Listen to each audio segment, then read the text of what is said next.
Bienvenidos a Venas de Hierro, historia del ferrocarril entre Bello y Cisneros.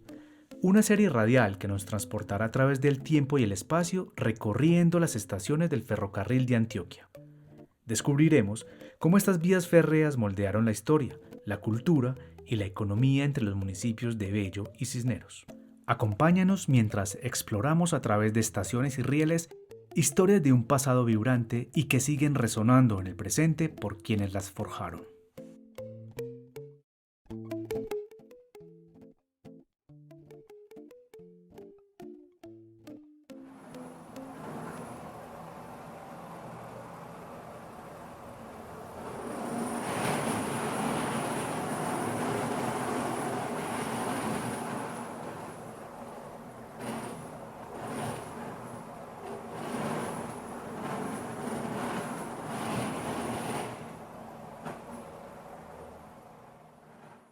$1,767 aproximadamente.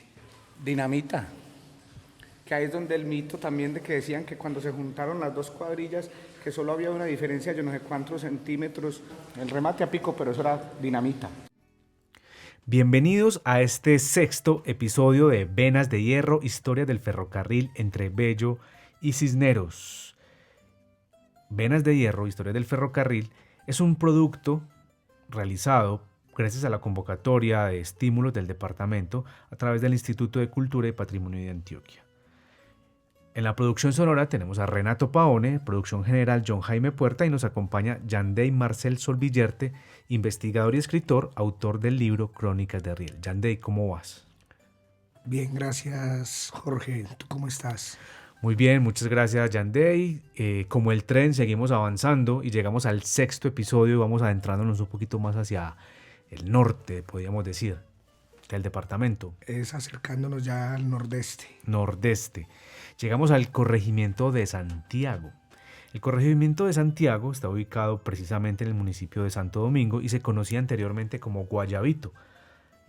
Sin embargo, en el año 1918 fue cambiado su nombre al que conocemos actualmente.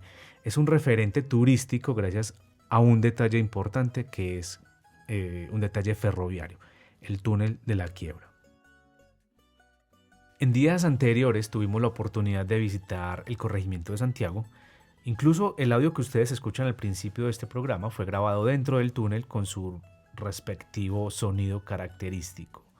Estuvimos por el lado de Olaboca, que da hacia el corregimiento de Santiago, y nos encontramos con detalles importantes como por ejemplo la tumba del ingeniero, que es algo de lo que vamos a hablar más adelante.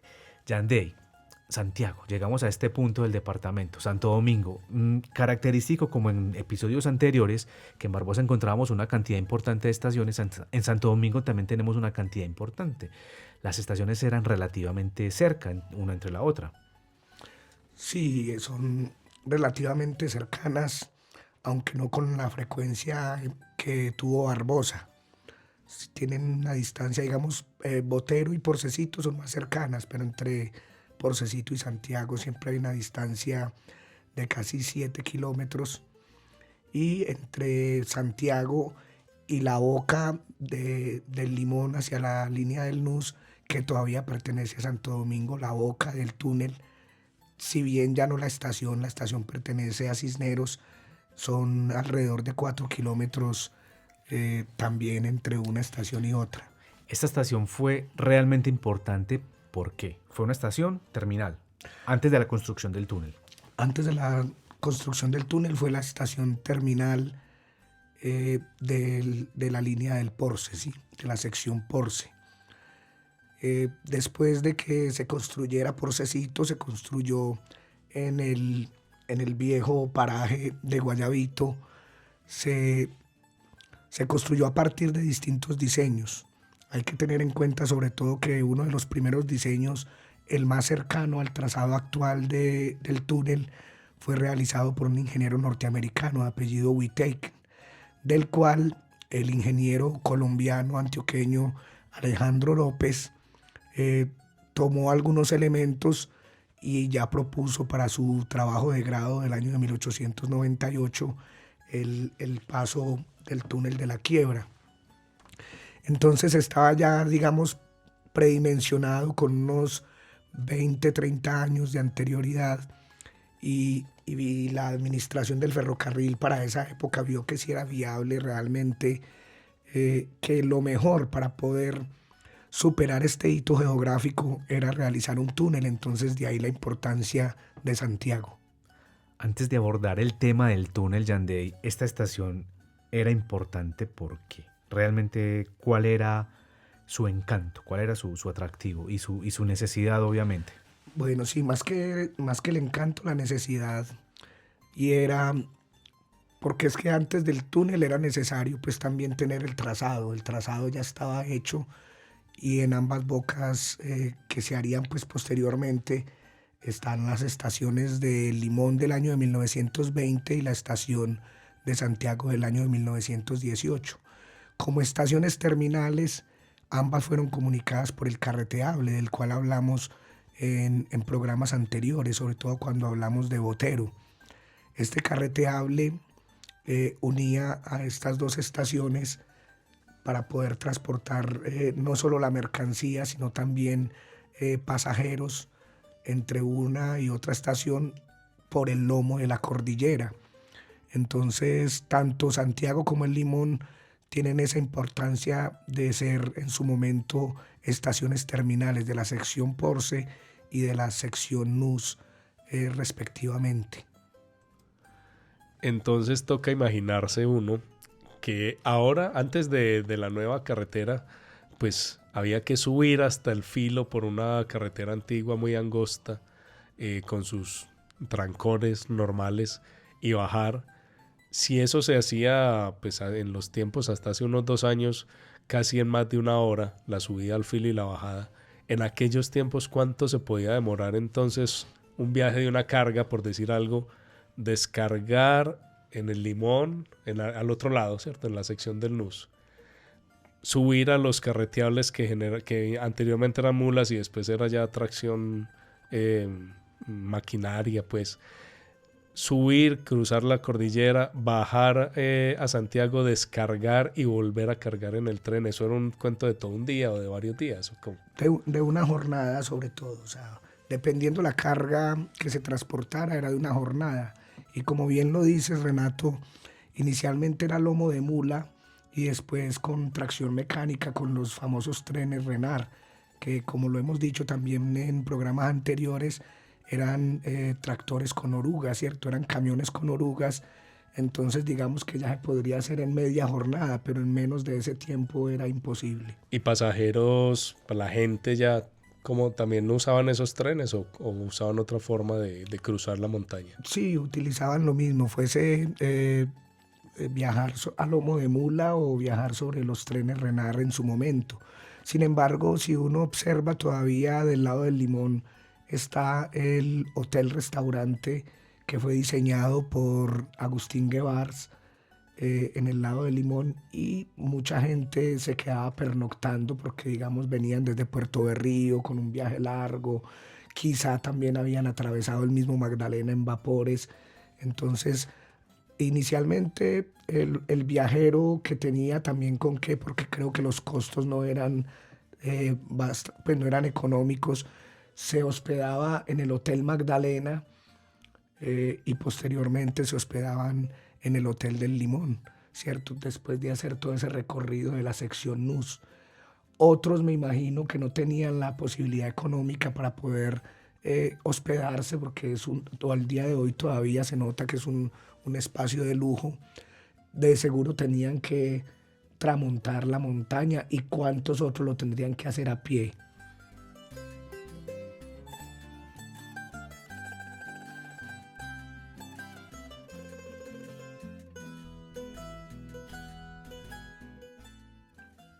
Al ser una estación terminal, Santiago, en ese sistema férreo básicamente habían 2 opciones para devolver las locomotoras por la misma vía, ¿cierto?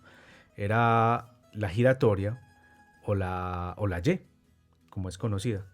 ¿Qué había en Santiago específicamente para la devolución de los trenes y las locomotoras? Bueno, por la geografía que tiene Santiago, que ya es más cerrada, digamos, acunada entre montañas, era muy difícil que hubiese una Y. Para quienes hayan tenido la oportunidad de ir a Botero, vemos que el valle, el Porce es un poco más amplio, el cañón en esa zona de Botero se expande un poco y la Y requiere de un espacio mayor. En cambio, la giratoria se ubicaba perfectamente para esta geografía. Esta queda ubicada yendo en dirección Santiago-Porcecito, alrededor de unos 200 metros aproximadamente a mano izquierda de la línea de hierro. Era una giratoria pequeña, hay que tener en cuenta que las locomotoras para esa época no eran locomotoras muy grandes, máximo eran de 60 toneladas, que pues para uno hoy día decir 60 toneladas es bastante, pero para las máquinas que vinieron posteriormente eran realmente locomotoras pequeñas. Entonces lo que se utilizaba la giratoria era que se acomodaba la locomotora sola, sin los vagones, dentro de este sistema, y unos cuantos hombres la giraban para que pudiera tomar la dirección que se requiriera. Expliquemos un poquito más la giratoria. La giratoria, bueno, no sé si el oyente ha tenido la oportunidad de en algún momento bajarse en la estación Bello del metro, que sobre el costado izquierdo van a encontrar la estación que se encuentra restaurada, y en el jardín de esa estación hay digamos, una construcción circular profunda, en la que a veces encontramos alguna locomotora ahí, ¿cierto? Entonces, esta construcción de la giratoria básicamente es un círculo en el que ingresa la locomotora por un lado. Los operarios sobre su eje giraban la locomotora, o sea, parqueada sobre su riel ahí en la giratoria, y pues lograban un giro para que quedara en sentido contrario, ¿cierto? Eso era básicamente una giratoria, era un sistema pues bastante sencillo y muy eficiente, y que no requería un mayor esfuerzo, porque era como era soportada ya era por ruedas, hidráulica, como era en ese momento el sistema de la giratoria. O sea, debía ser empujada por los empleados, pero... No, la giratoria como tal sí es empujada por los operarios, pero la locomotora se ubicaba sobre rieles en el centro de la giratoria. Como tú bien dices, la giratoria tiene una profundidad, es un círculo con una profundidad sostenida sobre un eje mecánico que debía de estar obviamente siempre engrasado, pues como en buenas condiciones, y entre uno o dos operarios se lograba mover, porque era sencillo realmente para poder hacer la maniobra de inversión. Entonces el ejemplo más claro es el que dices, que hay todavía y es funcional, la de la estación de Bello. La de Santiago era una giratoria más pequeña, porque recordemos que la de la estación de Bello es ya un poco posterior a los talleres, y esta estaba diseñada para locomotoras más grandes. La giratoria en Santiago está como unos... Nosotros tuvimos la oportunidad de visitarla y está como unos 200 metros, 100 200 metros aproximadamente. De la estación. De la estación, sí. Y un poco más de la boca del túnel, ¿cierto? Un poco más, por ahí unos 250 metros de la boca del túnel. Esto quería decir que en operatividad Yandey, los vagones de carga de pasajeros podrían ser enganchados por ambos extremos, sin problema. Sí, claro. Incluso Santiago también tuvo una Y. Ya después de que se construyó el túnel, hacia el lado, cuando uno viene en dirección Porcecito, Santiago, algunas locomotoras o alguna carga que se quedaba en Santiago no tenía necesidad de cruzar el túnel, entonces ya hacían el movimiento de inversión a mano izquierda, tirando ya hacia el corregimiento. Y ahí había también una Y, pero es posterior a esta giratoria. La giratoria es del año 1917, con anterioridad a la inauguración de la estación. O sea, ya se había pensado para poder hacer este movimiento de inversión. Hablábamos un poquito de la topografía de Santiago, nos contabas ahorita que es un cañón mucho más cerrado que por ejemplo en Botero, que pues las posibilidades para la estación eran mucho mayores de operatividad y de expandirse, ¿cierto? En Santiago, digamos como en algunas otras estaciones, todo el tema de vivienda hoy en día está bien cerca de la vía. Incluso la zona de la giratoria se encuentra ocupada hoy. Esos terrenos aunque la empresa no se encuentra operativa, le siguen perteneciendo al Estado. Sí, esos terrenos pertenecen a la nación y están administradas por los fondos pasivos del ferrocarril. O sea, las personas que habitan estos terrenos, tarde o temprano, si se logra reactivar, deben entregarlo porque los bienes de la nación no prescriben. Entonces, sin duda, podríamos decir que son invasiones.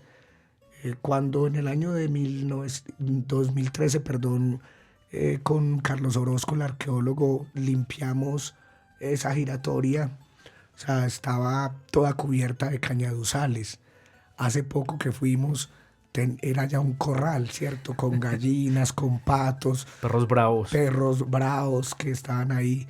Entonces la gente, digamos, se apropia de ello, pero en el desconocimiento de que son bienes de la nación que no van a perder pues en ningún sentido la nación. Cuando eso se reactive, el que esté ahí tendrá que negociar de algún modo. Incluyendo estaciones, como ahorita hablábamos de la estación Porcecito. Sí, claro, digamos que eso ya son concesiones que dan las distintas administraciones municipales o corregimentales con respecto a estas estaciones, pero pertenecen a la nación y sin duda no pueden ser de ningún privado.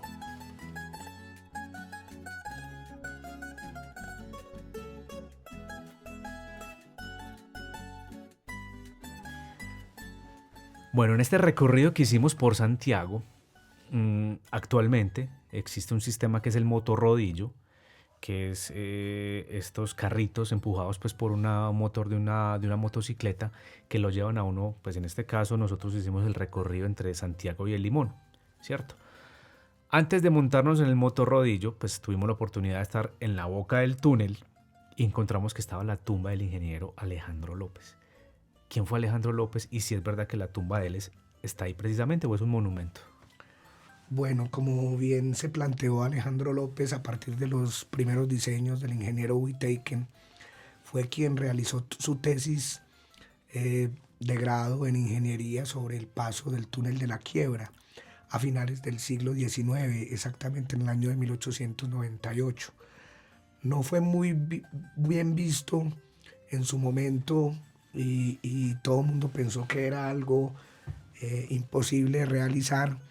Digamos que de algún modo también ese pensamiento que legó el mismo Cisneros, que él nunca se imaginó realmente un túnel. Para Cisneros el paso de la Quiebra debía hacerse con un trazado en cremallera o un trazado en zigzag, que son como los dos trazados que se utilizan en este tipo de montañas y de espacios geográficos bastante dificultosos. ¿Qué lo hacía pensar eso? ¿El bolsillo? Pues sí, yo prácticamente considero que a Cisneros lo que más le interesaba era engrosar su bolsillo. O sea, hablo desde lo personal y el trabajo investigativo que he realizado. Pero me imagino que Cisneros hizo una propuesta pues conociendo lo que iba a hacer, porque además él prometía una salida al Magdalena, ¿cierto? Sí, él propuso que en 10 años hacía ese trazado entre el Valle de Aburrá y el Valle del Magdalena. Entonces me imagino que la propuesta de él también tendría un peso, pues porque me imagino que estudió muy bien el terreno, lo conocía y logró antes de firmar semejante contrato que dicen que para el momento de la firma fue el contrato más grande que se haya firmado, no sé si en Antioquia o en el país. Teniendo él una propuesta tan sólida como me imagino yo, por eso los que saben son los que saben, teniendo él una propuesta tan sólida para franquear la montaña, ¿por qué se prefiere después o por qué se soluciona con un túnel? Bueno, en términos estrictos, la propuesta de Cisneros no era tan sólida. O sea, cuando él llega al país invitado por Manuel de Céspedes, en menos de una semana se está firmando el contrato. Digamos que eso es, con ello se inicia el CBY de los ingenieros, es el cómo voy yo. O sea, cuando se firma el contrato, pues ni siquiera se había hecho el trazado. Ya después él sí hace pues como un recorrido con su grupo de trabajo y obvio él en ningún momento pensó en un túnel. Como les planteo, él pensaba en dos posibilidades, que era sortear el hito geográfico en un ferrocarril en zigzag o en un ferrocarril en cremallera, pero esto es muy complicado por la geografía. Es posteriormente que se propone realizar el túnel y que resultó ser realmente la mejor opción. O sea que si él llega y a los pocos días se firma el contrato, él ni siquiera sabía que existía esa montaña, ¿o qué? De seguro que la tenía referenciada, pero de nombre, pero no había tenido la oportunidad de asistir a la región como tal. O sea, es más, recordemos que él viene de Cuba. Cuba, la mayor altura es alrededor de 1850 metros sobre el nivel del mar, que queda en la zona de Santiago. Él era santiaguero, entonces creería que las montañas antioqueñas eran similares a las montañas cubanas y esto es un absurdo. Pero ahí entra entonces la otra pregunta que yo tengo. Y entonces, ¿él por qué no construyó el túnel? No, porque es que él solo llegó hasta Pavas, a 48 kilómetros de Puerto Berrío. Y hasta O sea, luego. Sí, en 10 años, desde que se clavó la primera puntilla en Remolino Viejo y Puerto Berrío, en 1875 hasta 1885, él solo realizó el trazado de 48 kilómetros. Es decir, que del 85 a la construcción del túnel son décadas completas las que está sin construirse el ferrocarril. Son otros ingenieros.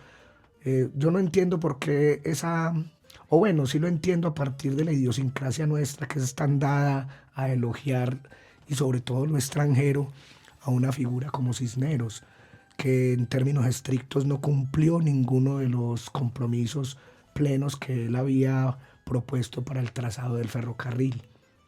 ¿Qué tuvo que pasar Yanday para que en 1929 el departamento estuviera inaugurando esta obra? O sea, desde que el ingeniero Alejandro López planteó su tesis de grado, el paso de la quiebra en el ferrocarril de Antioquia de 1898. Bueno, ahí yo pienso que la misma praxis del ferrocarril fue la que los llevó y los obligó a tomar la decisión de realmente hacer un túnel. Hay que tener en cuenta que a finales del siglo XIX las distintas guerras civiles impidieron mucho también toda la construcción. Pero ya posterior a eso, durante la hegemonía conservadora, digamos que el problema también económico en el cual quedó el país después de la Guerra de los 1000 días, los distintos empréstitos que había que realizar tanto en Inglaterra como en Estados Unidos, ralentizaron también la construcción del ferrocarril.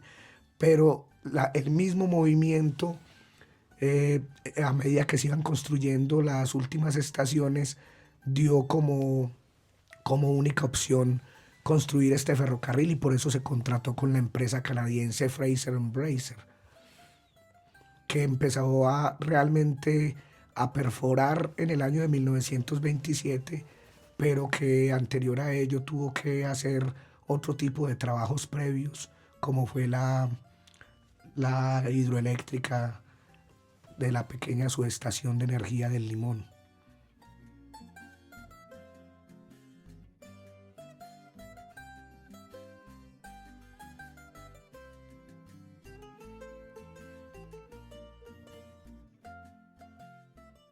Historiadores locales nos hablan de la precisión en la construcción del túnel.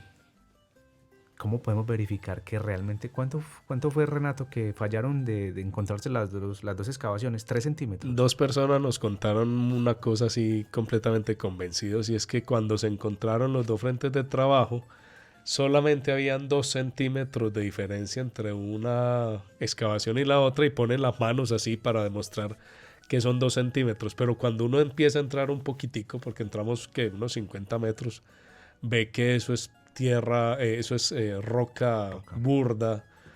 ¿Cómo midieron esos 2 centímetros? No, es parte de lo que hablábamos de nuestra idiosincrasia. O sea, esos 2 centímetros están en el ideario colectivo, porque bien, como lo dice Renato, cuando uno se adentra, 50 metros más allá, cuando no está cubierta como con esa losa la boca del túnel, sino que se ve la roca como tal, taladrada y también fragmentada por la dinamita. Los huecos que hay son de 10, 15, 20 centímetros y es normal, pues.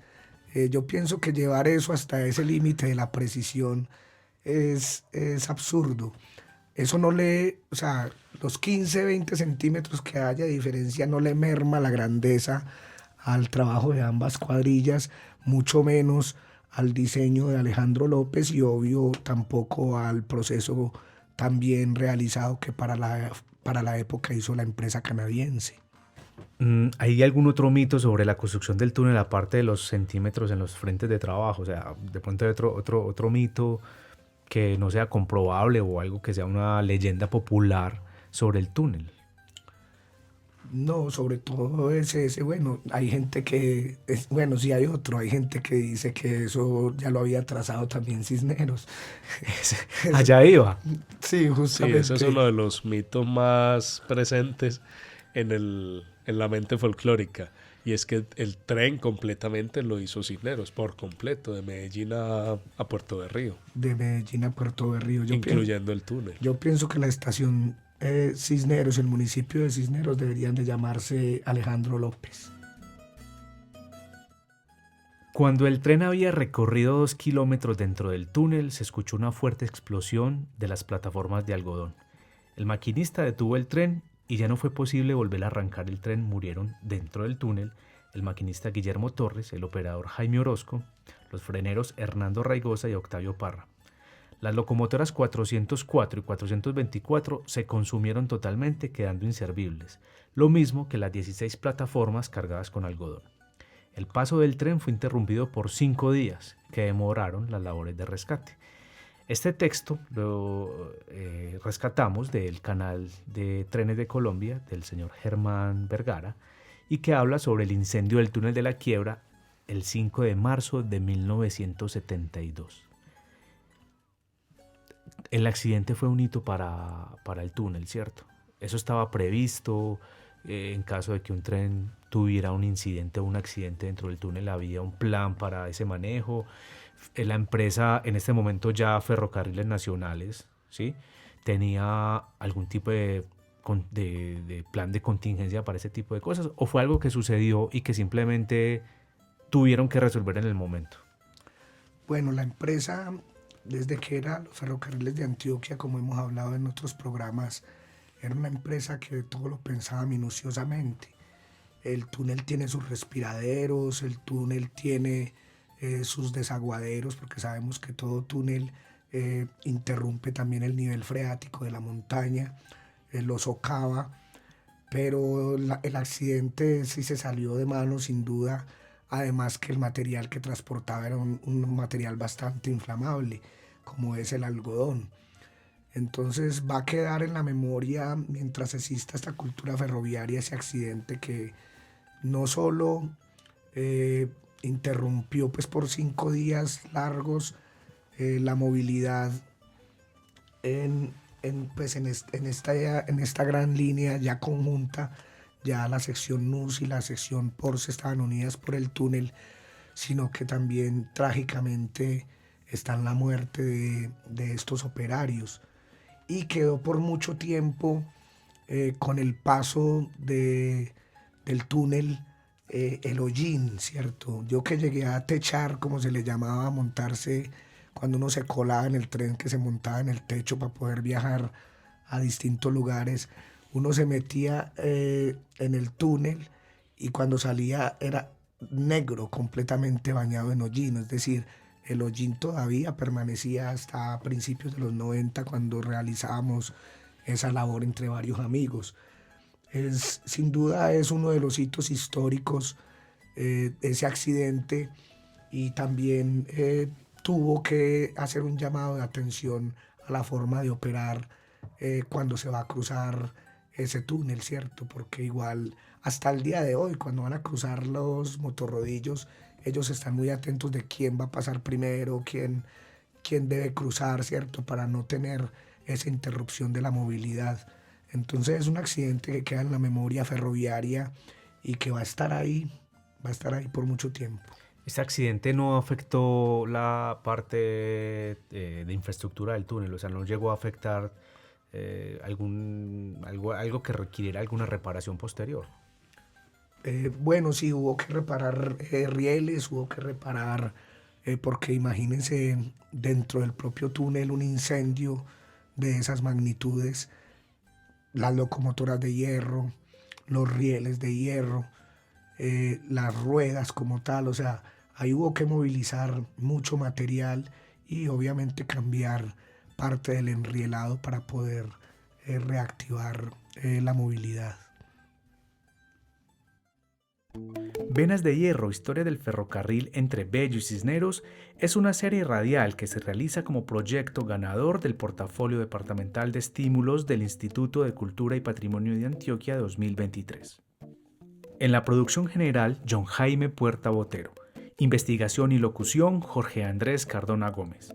Y en la producción sonora, Renato Paone.